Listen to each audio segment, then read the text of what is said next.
ಕರ್ನಾಟಕದ number 1 PU college Excel PU college Guruvayanakere.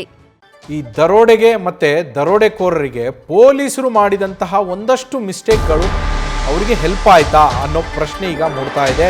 ಇದು ಮೊದಲಿಂದಲೂ ಪ್ರಶ್ನೆ ಮೂಡ್ತಾ ಇತ್ತು ಕೂಡ, ಯಾಕೆಂದರೆ ಪೊಲೀಸರು ಅವರಿಗೆ ಶೋಧ ನಡೆಸ್ತಾ ಇರುವಂತಹ ಸಂದರ್ಭದಲ್ಲಿ ಅವರು ತಪ್ಪಿಸ್ಕೊಂಡು ಹೋಗಿದ್ರು.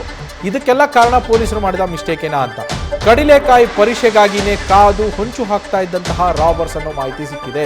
ನವೆಂಬರ್ 19ರಂದು ರಾಬರಿ ಮಾಡೋದಕ್ಕೆ ಡೇಟ್ ಫಿಕ್ಸ್ ಮಾಡಿತ್ತು ಈ ಟೀಮು. ಪೊಲೀಸರು ಬಂದೋಬಸ್ತ್ನಲ್ಲಿರ್ತಾರೆ ಅಂತ ಪಕ್ಕಾ ಪ್ಲಾನ್ ಮಾಡಿನೇ ಕೇಸ್ನ ದಿಕ್ಕನ್ನು ಬದಲಾಯಿಸೋದಕ್ಕೆ ಪ್ಲಾನ್ ಮಾಡಿಕೊಂಡು ಕಾನ್ಸ್ಟೇಬಲ್ ಅಣ್ಣಪ್ಪ ಈ ಪ್ಲಾನನ್ನು ರೆಡಿ ಮಾಡಿದ್ದ. ಪೊಲೀಸರನ್ನು ಯಾಮಾರಿಸೋದಕ್ಕೆ ಅಂತೇಳಿ ಎಲ್ಲ ರೀತಿಯ ತಯಾರಿಯನ್ನು ಮಾಡಿಕೊಂಡೇ ಇವ್ರುಗಳು ಈ ಕೃತ್ಯವನ್ನು ಎಸಗಿದ್ರು ಅನ್ನೋ ಮಾಹಿತಿ ಸಿಗ್ತಾ ಇರುವಂಥದ್ದು. ಡಿಪಾರ್ಟ್ಮೆಂಟ್ನಲ್ಲಿ ತಮ್ಮ ಪ್ಲಾನ್ ಆಫ್ ಆ್ಯಕ್ಷನ್ ಹೇಗಿರುತ್ತೆ, ಈ ಥರದ ಇನ್ಸಿಡೆಂಟ್ಗಳು ನಡೆದ್ರೆ ಡಿಪಾರ್ಟ್ಮೆಂಟ್ ಯಾವ ರೀತಿಯಲ್ಲಿ ವರ್ಕ್ ಆಗುತ್ತೆ ಅನ್ನೋದು ಅಣ್ಣಪ್ಪಂಗೆ ಗೊತ್ತಿತ್ತು. ಯಾಕಂದರೆ ಆತ ಕೂಡ ಡಿಪಾರ್ಟ್ಮೆಂಟ್ನ ಭಾಗ ಆಗಿದ್ದ.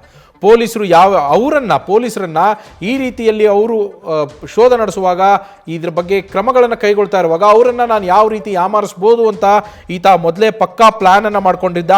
ಹಾಗಾಗಿನೇ ಕಡಲೆಕಾಯಿ ಪರೀಕ್ಷೆ ನಡೆಯುವಂತಹ ಸಂದರ್ಭದಲ್ಲಿ ನವೆಂಬರ್ 19ರಂದು ರಾಬರಿ ಮಾಡಬೇಕು ನಾವು ಈ CMS ವಾಹನವನ್ನು ಅಂತೇಳಿ ಡೇಟ್ ಫಿಕ್ಸ್ ಮಾಡ್ಕೋತಾರೆ ಈ ಟೀಮು. 17ರಿಂದ 21ರವರೆಗೆ ಬಸವನಗುಡಿ ಕಡಲೆಕಾಯಿ ಪರೀಕ್ಷೆ, ಐತಿಹಾಸಿಕ ಪರೀಕ್ಷೆ ಇದು, ಅದು ನಡೆಯುತ್ತೆ. ಆ ಟೈಮಲ್ಲೇ ನಾವು ಮಾಡೋಣ. ಯಾಕೆ ಅಂದರೆ ಪೊಲೀಸರೆಲ್ಲರೂ ಆ ಸಂದರ್ಭದಲ್ಲಿ ಪರೀಕ್ಷೆಯ ಬಂದೋಬಸ್ತ್ನಲ್ಲಿ ಇರ್ತಾರೆ.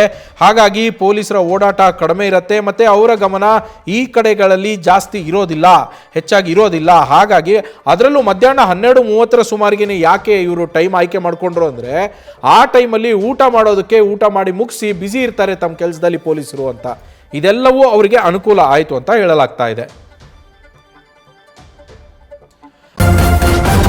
ನ್ಯೂಸ್ ಫಸ್ಟ್, ನಿರ್ಭೀತಿಯಿಂದ ನಿಮ್ಮ ಪರವಾಗಿ.